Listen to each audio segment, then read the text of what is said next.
Imagine traveling around the world, going to places you can only dream of visiting, being paid a six-figure salary, and having hundreds of thousands of fans from across the planet cheering you on, all while playing your favorite game.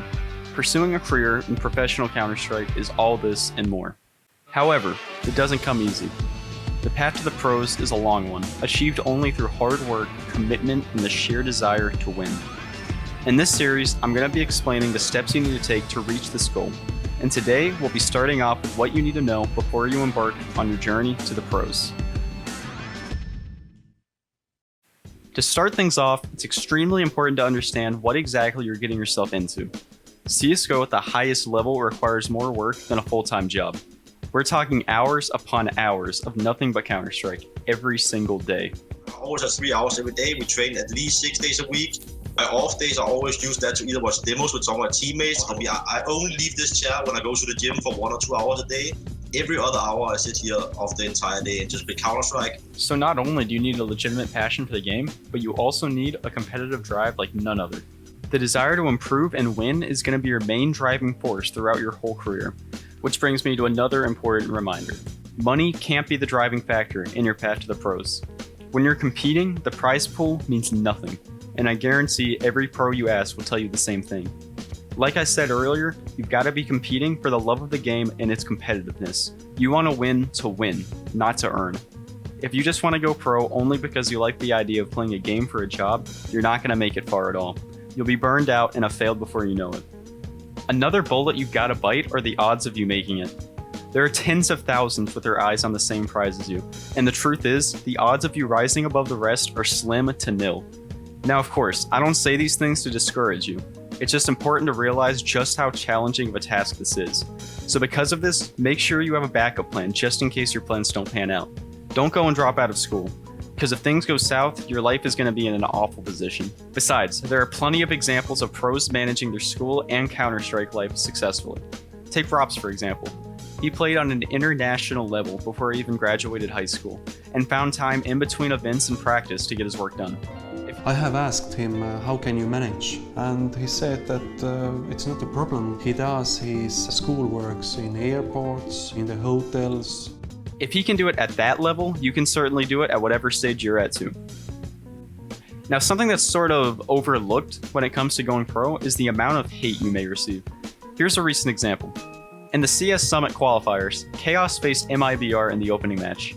Chaos took the series 2-1, with 16-year-old Leaf top fragging. Now, throughout the series, Leaf had a small number of questionable aim locks, according to MIBR fans, leading them to the conclusion that Leaf was using aim assistance throughout the match. This led to a massive outrage towards Leaf, and he began receiving an insane amount of harassment and even death threats from MIBR fans. Sadly, this type of event occurring isn't uncommon. Normally, it's angry match bettors messaging pros after they lose a match, complaining to them how much money they lost and then threatening them. The best thing you can do in these situations is to ignore them and utilize the block button.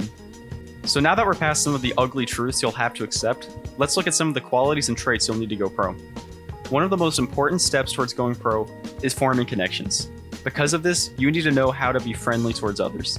Be nice to both your team and enemies, and try to be the teammate people love playing with by being encouraging, helpful, and overall fun to be around.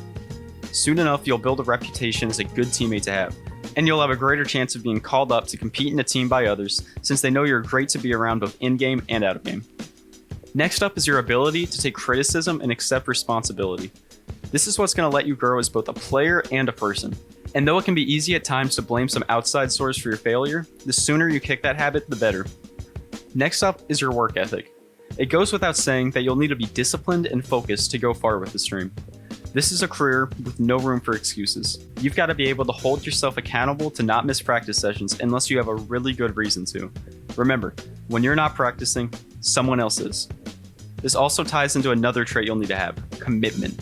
Reaching the pro level requires you to make a lot of sacrifices in your life, one major one being your social life. I don't see much of my family, my friends. That's all something that you have to sacrifice to become the best. I knew that I needed to put everything into it. I stopped hanging out with my friends, and I just stayed on the computer day and night. Personally, I think you need to be able to find a balance between these two things, as isolating yourself just to focus on improving is going to have a lot of negative effects on both your mental and physical health. So try and find a healthy balance in between, where you can get more than enough practice in while not completely killing your social life. But anyway, commitment goes further than just your social life. You need to realize how long of a journey becoming a pro is. Unless you're an absolute prodigy, we're talking years just to get onto a team where you'll be salaried.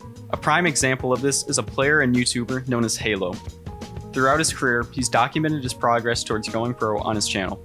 If you go all the way back to his first going pro video, you can see it was uploaded way back in October of 2015, nearly 5 years ago. Since then, he's climbed his way to the Advanced ESEA League, 2 divisions preceding the official Pro League. On top of this, though he's had orgs represent some of his teams, he's yet to receive a salary from one yet. Now, the reason I mention this isn't to trash Halo for not being at the top of competitive play.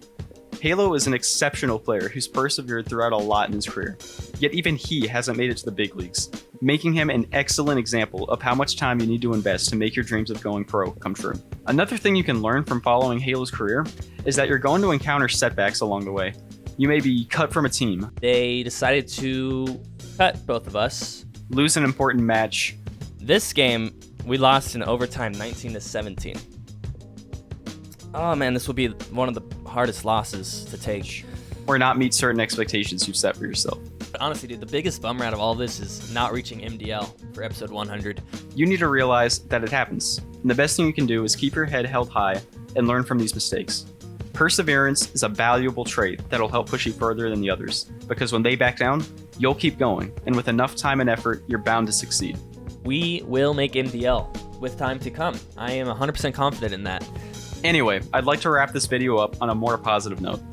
So here's some things you can look forward to once you reach the highest level of play. First and foremost is the fame.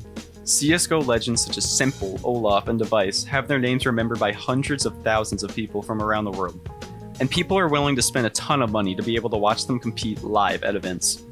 On the subject of events, traveling is another big part of going pro. There are dozens of events per year, all in different parts of the world, from Katowice, Poland to Sydney, Australia. And keep in mind, all this traveling is fully covered by the organization you represent.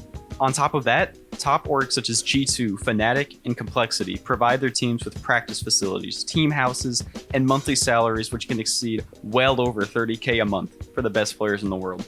And of course, the best part of it all is the feeling you get when you finally win a big tournament. So set your mind to it, persevere, and soon enough, this could be you too.